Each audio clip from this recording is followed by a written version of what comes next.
my name is Ms. G, and I have started this YouTube channel in hopes that I can find ways to make math a little bit more fun, a little bit more engaging.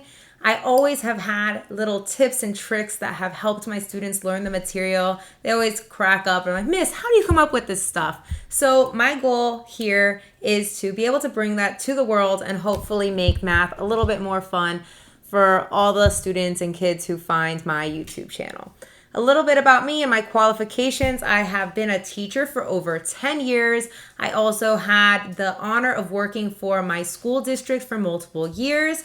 I was able to be on the book selection committee for the Algebra 1 textbook in my district. I have worked as a math tutor for over 10 years, and I just truly enjoy making the math easier for students to connect with and learn and just have a good time teaching math. So I hope you enjoy my videos and I'm able to make a subject that's quite frankly a little boring, just a little bit more fun and easier to follow along with. Thank you so much. If you like the videos on my channel, please subscribe, leave comments, like the videos, and I look forward to hearing what you guys think.